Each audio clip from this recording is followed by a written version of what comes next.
Ito yung passport natin, pang travel mula Pilipinas. Ito naman yung ating passport para mag-bike sa buong Korea.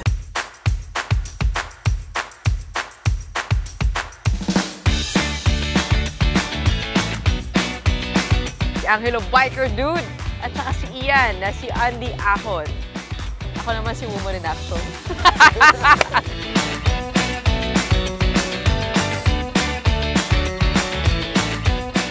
Meters. Pag natapos mo, 633 kilometers. Woo!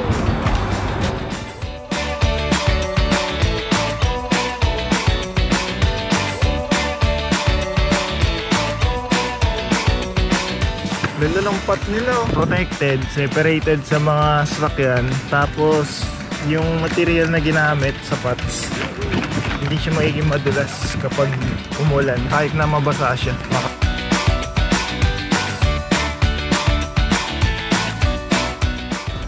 Yung pala, pag ikaw ay naflatan in the middle of your ride, hindi ka na mamamblema sa tools kasi may nagbibento dito sa mga bag para sa bike mo.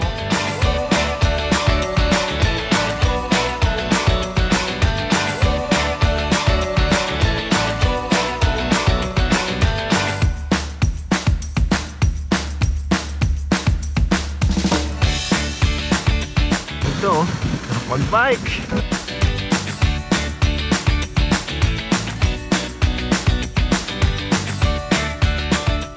Kita mo naman, meron silang elevator for bikers. Napakaganda ng infrastruktura nila. Patunay ang mga ganitong pasilidad sa pagpapahalaga ng Korea sa kapakanan ng lahat ng road users, kabilang na ang mga siklista. Abot yung daan ng mga sakyan. Sabi na, safe ka. Hindi ka makangamba na baka sagi ka na sakyan.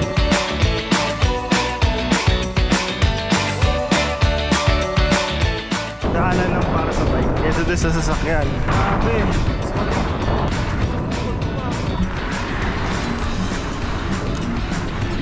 Para sa bike, tsaka para sa tao.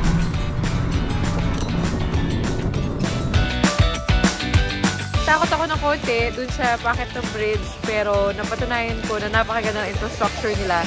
Kasi hindi madulas, kahit umulan, hindi ka matatakot. Parang very stable yung ground.